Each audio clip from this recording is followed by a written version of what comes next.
साधक किसी कुसंगी अधर्मी का अन्न खा लेता है या उससे मित्रता करके उसका संभाषण आदि स्वीकार करता है या मानसिक चिंतन करने लगता है, ये बड़ा कुसंग है। वृत्ति का कुसंग, व्यक्ति का कुसंग, आहार का कुसंग, दृश्य का कुसंग, ये हमें मार्ग से भ्रष्ट कर देता है। बहुत सावधान। अभक्त संगो देहोत्थो वाचिको मानसस तथा त्रिविधोपि परित्याजो भक्ति कामनाय बुधई। जिसे विशुद्ध प्रेम लक्षणा भक्ति की कामना है, ऐसे बुद्धिमान उपासक को चाहिए कि देहोत्थ शरीर से, वाचिको वाणी से, मानसस तथा मन से भी अभक्त का संग न करे, अभक्त की चर्चा भी ना करे। अरे वो अमुक ऐसा, बिल्कुल नहीं। चर्चा होने लगे कान में अंगुली डाल लो। अभक्त की चर्चा सुनने मात्र से सुकृत नष्ट हो जाते हैं, मन मलिन हो जाता है। पर निंदा के सुने ते किए ते दोनों बराबर हैं। आवत नहीं कछु हाथ, मूर्ख पर्वत पाप को ले चल अपने साथ। उपासक को चाहिए कि अभक्त पुरुष की वाणी से चर्चा भी ना करे। और ये बहुतायत है। जहां चार साधक बैठेंगे तो अपने में गुणाभिमान करके किसी साधक के न्यून आचरणों की चर्चा करने लगेंगे। ये बहुत हानिकारक है। परदोष दर्शन, परदोष वार्ता, ये साधक के साधन को चाट जाती है, उसको पता भी नहीं चलता और वो खाली होकर फिर विषयों का चिंतन करने लगता है। मन से भी उसका चिंतन न करे। अमुक जो है ऐसा ऐसा ऐसा कर रहा है, वो ऐसा उत्तम साधक नहीं, ऐसा क्यों? बोले नहीं है इसलिए चिंतन करे। तो तुमने क्रिया देखी, अंदर कारण तत्व तो नहीं देखा कि उसमें हमारा आराध्य देव बैठा हुआ है। ये क्रूरापि पापिनो न च सताम संभाष्य दृश्या से सर्वानुवस्तुतया निरीक्ष परम स्वाराध्य बुद्धिर्मम। मेरे आराध्य देव वहां बैठे हुए हैं। बाहरी क्रियाएं तो हमको बाहरी क्रियाओं से कोई लेना देना नहीं। हम मन से चिंतन न करें, वाणी से चर्चा न करें और शरीर से संग न करें। खान पान तो कीजिए रसिक मंडली माही, जिनके और उपासना तहां उचित द्रुनाए। फिर वो तो अभक्त है, उसके संग खान पान, हंसी मजाक, बातचीत, बैठना उठना ऐसा बिल्कुल नहीं। ये व्यक्ति और आजकल यंत्र है मोबाइल, इसमें भी जैसे संसार में गुण अवगुण युक्त सब कुछ है। जड़ चेतन गुण दोष में विश्व कीन करतार, संत हंस गुण गाय पे परिहरि वार विकार। जैसे हंस को पानी और दूध मिला के रख दो, कहते हैं दूध पी लेता है, पानी छोड़ देता है। ऐसे ही संत जो परम हंस हैं, वो जगत में भागवतिक गुणों को केवल देखते हैं, मायाकृत इन दोषों का त्याग कर देते हैं। ऐसे ही आपके पास, आप किसी से मिलते नहीं पर आपके पास मोबाइल है और आप उसमें से जो भक्ति विरोधी बातें हैं वो देखते हैं, सुनते हैं, उनका मनन करते हैं, तो आपका कुसंग हो रहा है। आप अपनी भक्ति को खो देंगे। बहुत सावधान। कायिकः काय संबंधात्, शरीर के संबंधी कोई भी हो, अगर वो भगवत विमुख हैं, भगवत विमुख उपदेश करते हैं, भगवत विमुख चेष्टा करते हैं, हमें बिल्कुल उस संबंध को नहीं मानना है, क्योंकि हमें इस जन्म में श्यामा श्याम की प्राप्ति करनी है। प्रहलाद जी हाथ जोड़कर साष्टांग दंडवत करके खड़े हुए, पिताश्री कहकर सम्मान से बोलते थे। जब हरि की निंदा करने लगे हिरण्यकश्यप, प्रहलाद जी ने दैत्यराज कह के बाद, अब नहीं, जाके प्रिय न राम वेदे ही तजिए ताहि कोटि बैरिशम यद्यप परम स्नेही। भरत जी माता कैकेयी को साष्टांग प्रणाम करते। जब आराध्य देव श्री राम को 14 वर्ष का वनवास रूपी वरदान मांगने की बात सुनी तो कहा, पापिनी आज के बाद तेरा कभी मुख नहीं देखेंगे और तुझे कभी मां नहीं कहेंगे। जीवन में भरत जी ने मां नहीं कहा। यहां कह रहे कायिकः काय संबंधात्, कायिक अभक्त संग, वो चाहे रिश्ते नाते में कितना भी पूज्य हो यदि वो हमारे भगवान की निंदा करता है, भगवत मार्ग की निंदा करता है, भगवत विमुख है, तो हम आवश्यकता पड़ी तो उसकी सेवा कर देंगे। यदि हम पुत्र हैं या अमुक संबंध है, वो दुख में है, तो हम सेवा कर देंगे, पर हम उसका संग नहीं करेंगे, उसकी आज्ञा नहीं पालन करेंगे, उसकी बात नहीं सुनेंगे। वचसा भाषणात्मक, वाणी से हम ऐसे अपवित्र आचरण करने वालों की चर्चा न करें। अन्नादि नाम मानसस्तु, भोजन दिया हुआ ऐसे अभक्त का कभी ना पाए। जो भगवान की अवहेलना करता है, भले वो हमारा रिश्तेदार है, अगर हमें जाना पड़ा तो हम ये बोल देंगे कि आज हमारे उदर में दर्द है, हम यहाँ प्रसाद नहीं पा पाएंगे, औषधि ले रहे हैं। इसमें कोई मिथ्या नहीं। हम भगवत मार्ग को पुष्ट करने के लिए अभक्त के घर का अन्न भी न खाए। अन्नादि नाम मानसस्तु, अगर अन्न आदि पाओगे तो तुम्हारी मानसिक वृत्ति बिगड़ जाएगी। बिल्कुल ये पूरा अनुभव की बात है। एक दिन माधुकरी रोटी पा करके फिर उसका भजन, एक दिन भंडारे का अन्न पा करके फिर उसका परिणाम देखो। चिंतन में जमीन आसमान का अंतर हो जाता है। प्रिया प्रीतम के मिलन की चाह, भजन की गाढ़ वृत्ति सब पता नहीं कहां खो जाती है, बस उद्दंडता सुहाती है। अन्न का बहुत बड़ा प्रभाव। भूखे रह जाना अच्छा है, लेकिन बिना परिचय के ऐसा नहीं कि भूख लगी जहां जो मिला हम खा लिए, नहीं, जानबूझ करके खूब समझ करके ये भोग लगाने योग्य श्री जी के है कि नहीं है, भोग लगा है कि नहीं है, ये जिससे हम अन्न ले रहे हैं ये वैष्णव है कि नहीं, भजन करता है कि नहीं, भक्ति रंग से रंगा है कि नहीं, भगवत विरोधी तो नहीं है। जहां तहां अन्न खात सखी कहत, आप गात सकल देव द्वंद जात, रात सर्वसो वहीं। सेवक जी महाराज कह रहे हैं, जहां मन आया वहां भोजन कर लिया, अपने को कह रहे सखी, अपने को सहचरी कर रहे, दिन भर प्रपंच में बीतता, रात सोने में अपने को कह रहे मैं रसिक उपासक हूं। बहुत डांट लगाई है। जहां तहां अन्न खात सखी कहत, आप गात सकल देव द्वंद जात, रात सर्वसो वहीं। इसलिए अभक्त का शारीरिक, मानसिक, वाचिक त्याग करके भक्तों का संग करे। भक्तों की पहचान कैसे हम जाने कि इनका संग करना चाहिए? तो बोले अप्रेक्ष क्लम आत्मनो विदधति प्रीत्या परेशाम प्रियम लज्जन्ते दुरितोद्गमा दिव निज स्तोत्रानुबंधादपि विद्या वित्त कुलादभिश्च यदमि यान्ति क्रमान्नमृतां रम्या कापि शतां यं विजयते नैसर्ग की प्रक्रिया।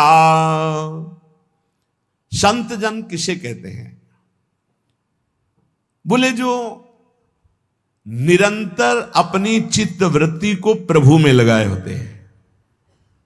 संत की सबसे पहली पहचान अव्यावृत भजनात्, अखंड भजन, श्रम रहित, कोई मेहनत नहीं करनी पड़ रही, उसका स्वभाव है, उनका स्वभाव है भगवत चिंतन करना।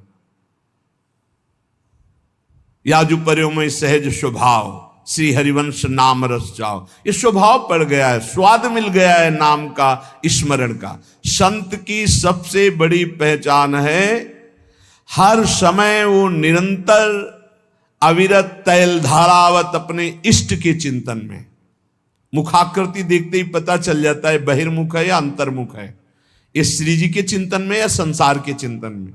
ये तो बहुत छोटे छोटे साधकों को पता चल जाता है जो ठीक से साधना करते हैं। दूसरा, संत की पहचान दूसरे के क्लेश को देखकर तत्काल द्रवित हो जाना और उसकी दुख निवृत्ति के लिए तत्पर हो जाना। पर दुख द्रवई सुसंत पुनीता, दूसरे के दुख निवृत्ति के लिए तत्पर हो। हे भगवान, कैसे मैं इसका दुख दूर करूं, क्या करूं? अब उसके पास कोई उपाय नहीं तो सीधे भगवान से प्रार्थना, हे नाथ, इसके दुख को दूर करो, प्रभु आप कृपा करो, मुझे प्रेरणा करो, मैं कैसे इसके दुख को दूर करूं, कैसे सुखी हो पावे।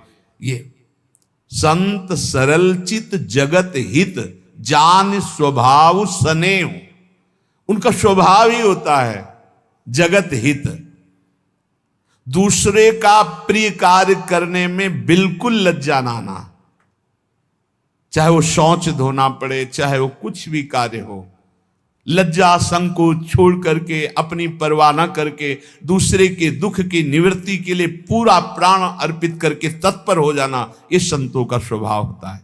पहला अखंड स्मृति, दूसरा परहित परोपकार। किसी भी जीव को किसी भी तरह का दुख उसके द्वारा पहुंच ही नहीं सकता। संत का वचन, संत की चेष्टा, संत का संकल्प मंगलकारी होता है। साधु ते होए न कारज हानि, किसी भी तरह का चाहे वो वाचिक ही क्यों ना हो, संत के कभी ऐसे वचन नहीं निकलते कि दूसरे के हृदय में जाके पीड़ा पहुंचा दे। नहीं, संत के हृदय से निकले हुए वचन तो ऐसे होते हैं दूसरे के हृदय में आनंद वर्धन करने वाले। परुख वचन, कठोर वचन, ये संत के वाणी से निकल ही नहीं सकते, क्योंकि वहां निरंतर भगवत स्मृति चल रही। शरीर से ऐसी चेष्टा ही नहीं हो सकती। तो जिसे भगवत मार्ग में चलना है तो इसको आदर्श मानकर स्वीकार करना। पहला अखंड स्मृति, हम हर समय भगवान के स्मरण में, प्रिया प्रीतम के नाम स्मरण में लगे रहें। दूसरा, किसी को भी दुख न पहुंचावे। ये जो अंडा मांस मछली ये सब खाते हैं, इनकी बड़ी दुर्गति होने वाली है। ये ना समझें कि हम परम स्वतंत्र हैं, जो चाहे कर ले। नहीं नहीं नहीं, यहां एक सेकंड का भी हिसाब मिलेगा आपको, एक सेकंड का भी। जब से आपकी शुद्धि हुई और जब आप बेशुद्ध होंगे, मरेंगे, उस समय तक का पूरा रजिस्टर आपका है, आपके साथ है। जय श्री हरिवंश नरक गति दुर्भर, यम द्वारे कटियत नख छिके। एक छोटी सी क्रिया का भी हिसाब है, आप मनमानी ना सोचे। मांडव्य ऋषि ने तितली की गुदा में कांटा डाल के छोड़ दिया था, तो उनकी गुदा में सूली डाली गई, सूली, और वो काट दी गई, निकली नहीं। अणि मांडव्य नाम पड़ा। वही धर्मराज जी को जाके साप दिए तो विदुर जी के रूप में धर्मराज जी अवतरित हुए। एक इतने बड़े ब्रह्म ऋषि तपस्वी तितली की गुदा में कांटा डाले, उसको नहीं मिटा पाए, और उनकी गुदा में सूली पड़ी रही, आज भी पड़ी है। और आप उबाल के खा रहे हो, काट करके खा रहे हो, तो आपकी दुर्गति क्या होगी? सावधान हो जाए। सबसे प्रार्थना है, यदि जीवन अपना मंगलमय आनंदमय करना चाहते हो तो मदिरा पान करना, मांस खाना, अंडा खाना, मछली खाना, ये जीव जंतुओं को भून कर उबाल कर खाना बंद कर दो। नहीं, नरक में भुने जाओगे, और यहां भी भुनोगे। वीआईपी कार में आग लगेगी और पूरे के पूरे परिवार सहित भुन जाओगे। जो बहुत स्वाद ले रहे हो ना, ऐसे चीखोगे, कोई खोलने वाला नहीं मिलेगा, क्योंकि वो तार बंद हो जाएंगे जिनसे बटन से खुलता है। तुमने भूंजा है ना, तो तुम्हें काल भूंजेगा उसी कार में। बड़े रौब से चल रहे, कई करोड़ की कार है, उसी में भून जाओगे।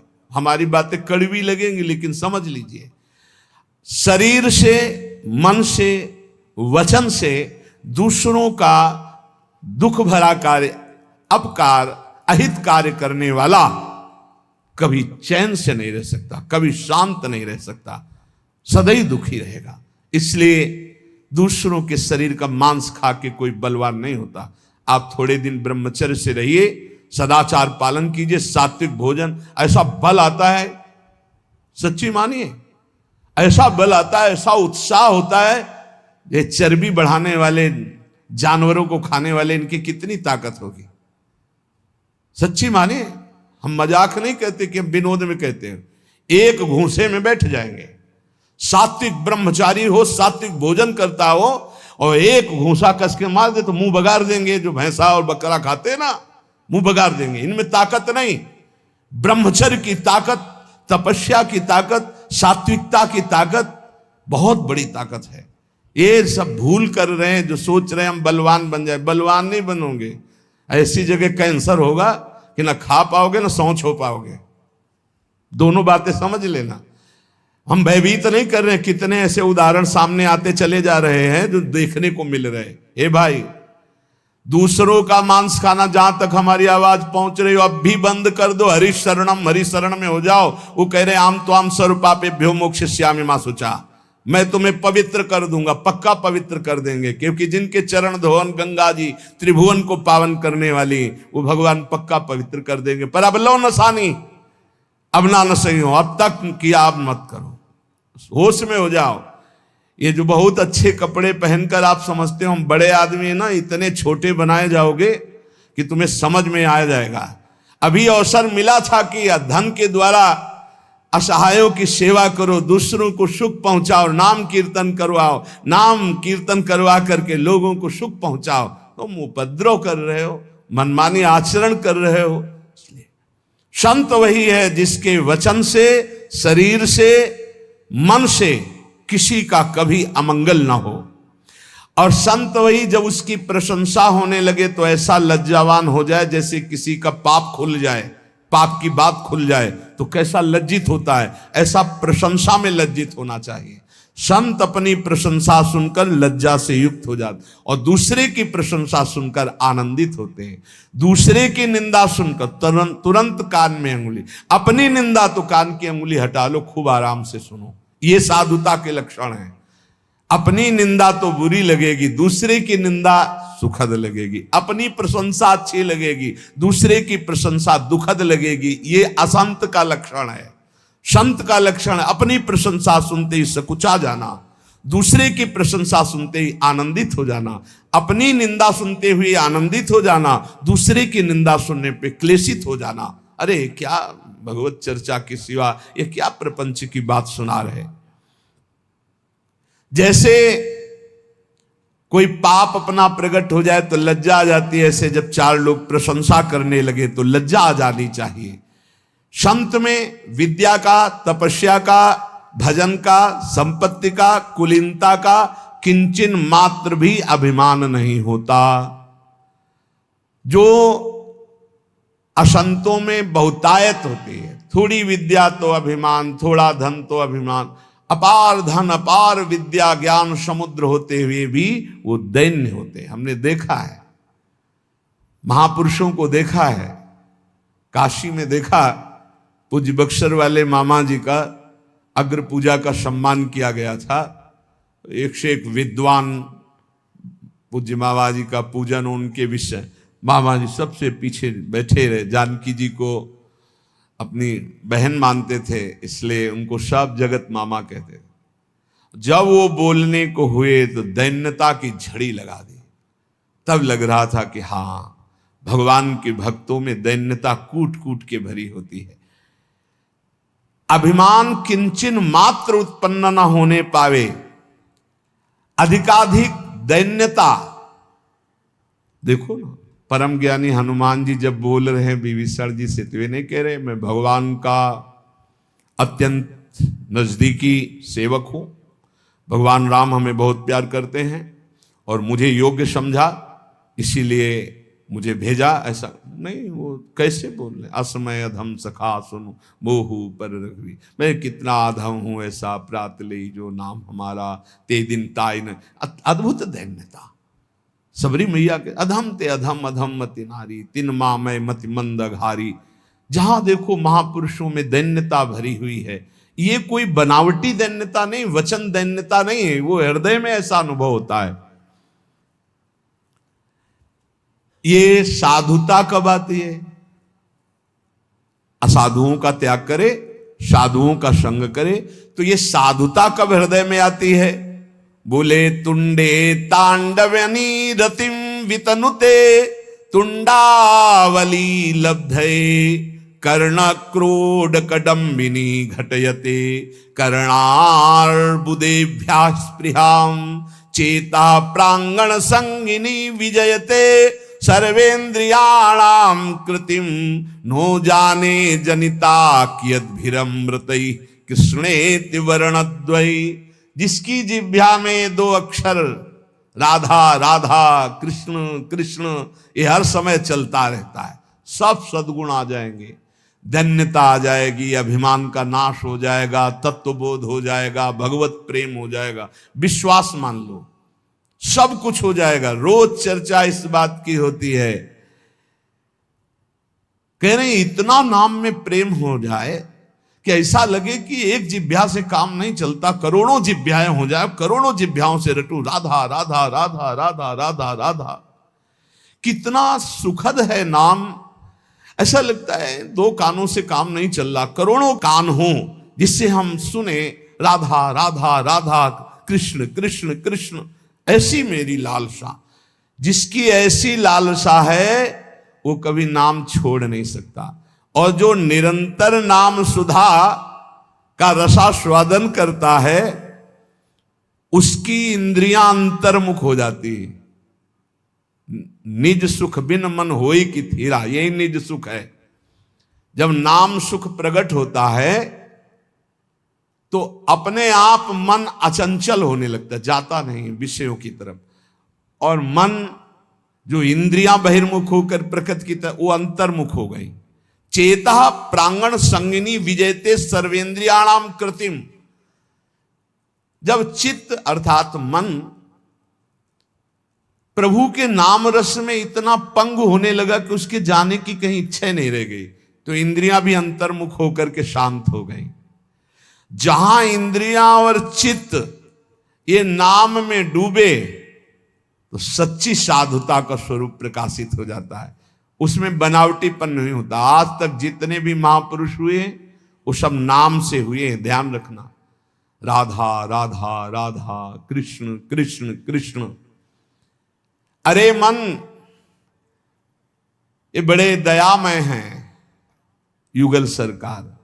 द्रुत कनक सुगौर स्नग्ध मेघौघ नील, छविभिर अखिल वृंदारण्य मुदभासयन्तौ, मृदुल नवदुकूले नील पीते दधानौ, स्मर निभृत निकुंजे राधिका कृष्ण चंद्रौ। राधा राधा कृष्ण कृष्ण ऐसा जपोगे तो क्या होगा? तुम्हारा चित्त रूपी दर्पण साफ होगा। चेतो दर्पण मार्जनम। जहां चित्त साफ हुआ और चित्त में ही चित्त चोर की झांकी आई, एक सघन मेघ श्याम वर्ण, जैसे नवीन जलधर में बिजली विराजमान हो दमकती हुई। आकाश की बिजली तो चमकती और अंतर ध्यान हो जाती है, लेकिन वृंदावन नवनिवृत्त निकुंज में जो बिजली विराजमान है मेघ में, वो स्थायी विराजमान है।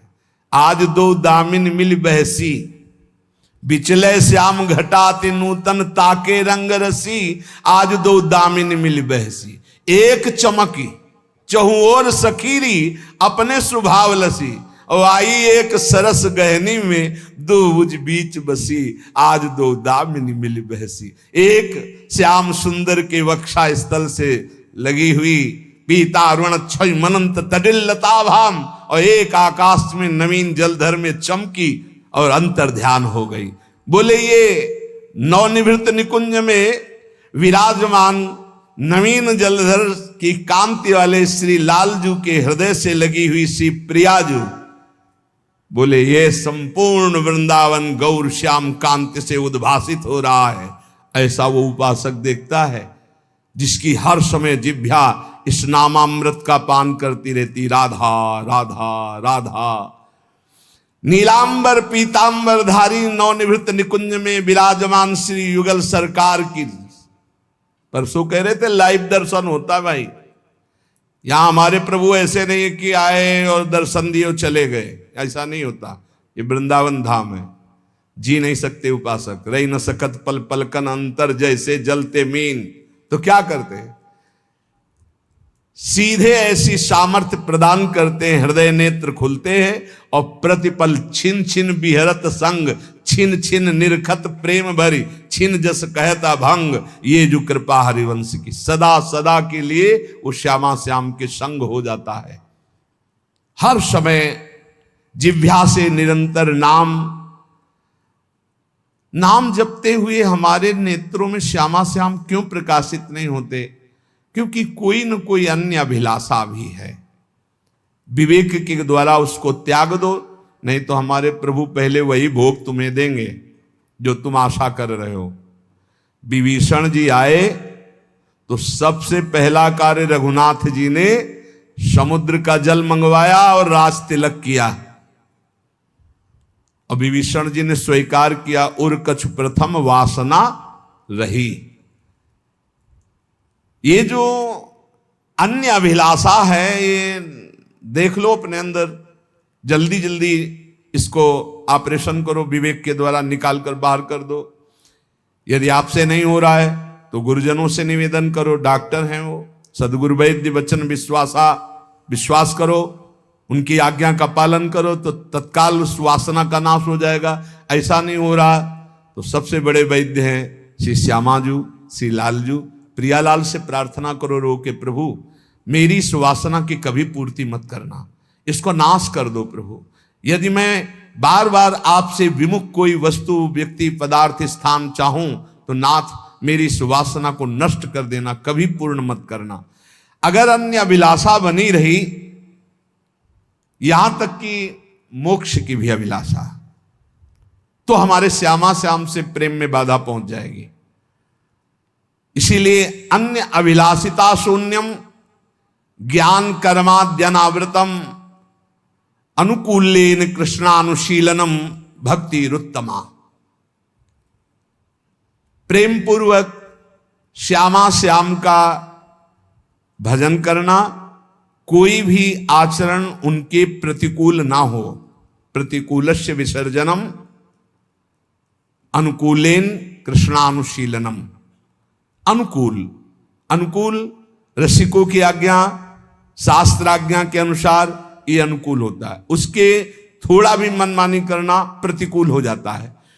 किसी भी प्रकार की कोई अभिलाषा अन्य ना हो,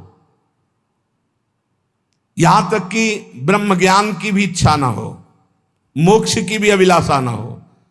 बस जैसे भाई जी महाराज कहते हैं कि हे भगवान मुझे बुद्धिहीन बना दो, सब मांगते हैं कि बुद्धिमान बना दो, भाई जी महाराज कह रहे मुझे बुद्धिहीन बना दो। ये बुद्धि, बस इतनी बात हो, मेरे श्यामा श्याम, मेरे प्रिया प्रिय, इतनी समझ रह जाए और सब बुद्धि खत्म हो जाए।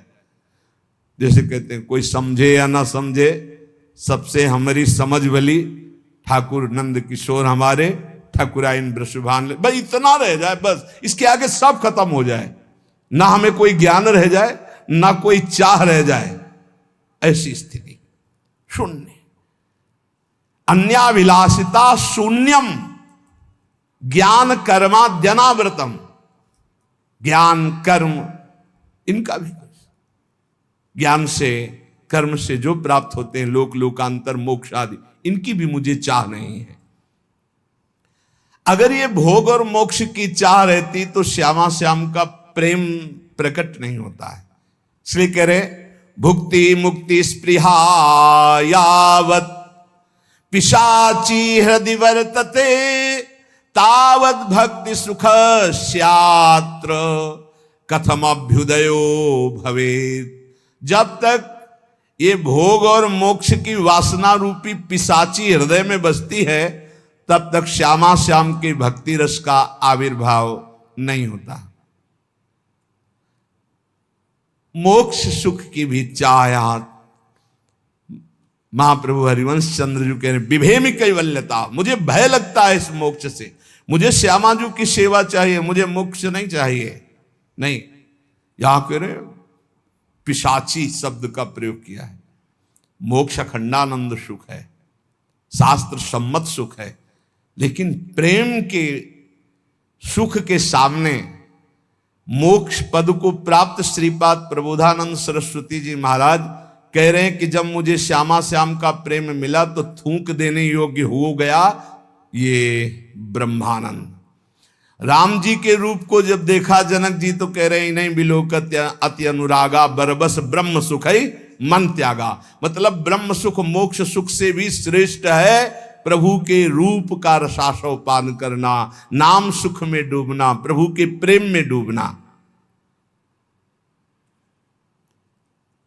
श्री कृष्ण चरणाम्भोज सेवा निर्वृत चेत साम ऐसा मोक्षाय भक्तानाम न कदापि स्पृहा भवेत्। जो श्री श्यामा श्याम के चरण कमलों की सेवा में सुख प्राप्त कर लिए, उनके हृदय में मोक्ष की इच्छा नहीं होती। सेवा में जो सुख है वो सुख त्रिभुवन में किसी पद में नहीं। इसीलिए जो चतुर उपासक हैं वो भगवान से भगवान की सेवा मांगते हैं। वो दीयमानम न गृहणंत बिना मत सेवनम जनाहा। वो कई प्रकार का मोक्ष देने पर भी स्वीकार नहीं करते। वो कहते प्रभु आपकी सेवा सुख चाहिए। सेवा सुख अपने लोगों को सहज में लाडली जी ने दे दिया। जो सब मांगना पड़ता है वो अयाचक वृत्ति से दे दिया। हम जानते नहीं थे क्या है, उन्होंने बड़ी कृपा से दे। अब इसको पकड़ लो। मंगला से लेकर शयन तक, शयन से लेकर मंगला तक आठों पहर अपने श्यामा श्याम की सेवा में, इससे बड़ा कोई सुख नहीं। सन्यास के मूर्धन्य विद्वान, कट्टर सन्यास धर्म का पालन करने वाले पूज्य राधा बाबा, भाई जी महाराज ऐसे दाता, वैसे प्राय देखा गया है देने वाला और लेने वाले में दो अंतर देखे गए। लेने वाला झुकता है, देने वाला ऐसे। लेकिन यहां उल्टा देखा गया, देने वाला चरण छुआ और लेने वाला जान ही नहीं पाया कि दाता ने क्या दे दिया।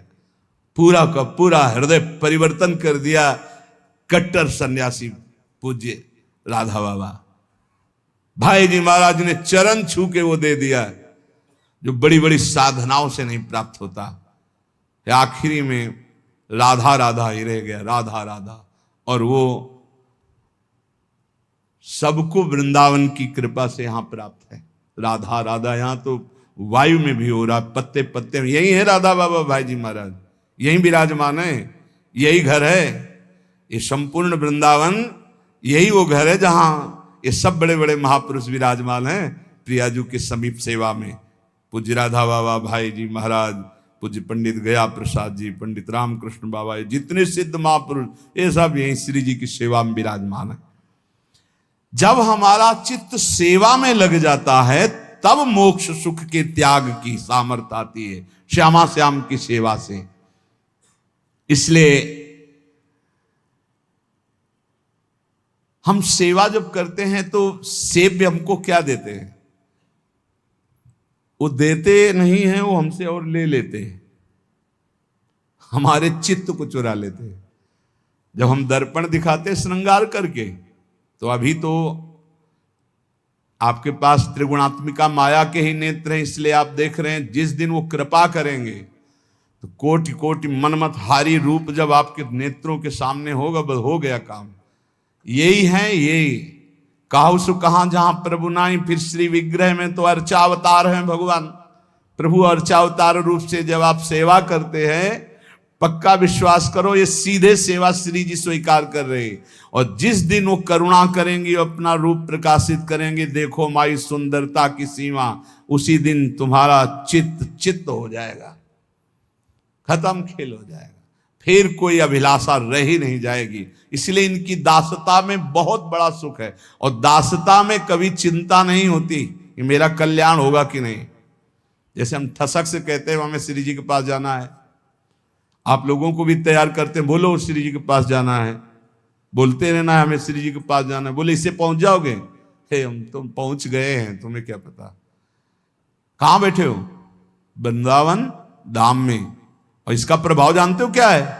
यद्गत्वा न निवर्तन्ते तद्धाम परमम्मम।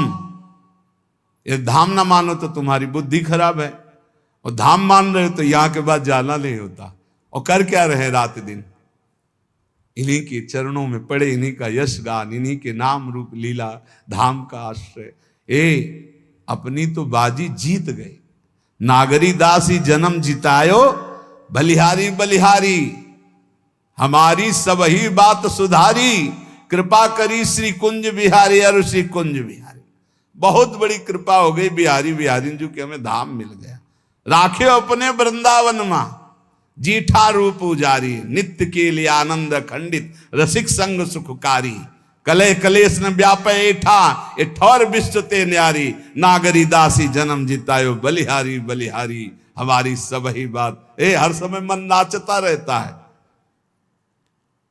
अब आपका कुढ़ता रहता है तो आप देखो, श्री जी से बिलग रहकर तो कुढ़ोगे ही, जलोगे ही, श्री जी की तरफ देखोगे तो नाचोगे। इसलिए ये प्रभु प्रिया प्रीतम क्या करते हैं, सेवा करने वाले को बिल्कुल रहने ही नहीं देते, बर्बाद कर देते।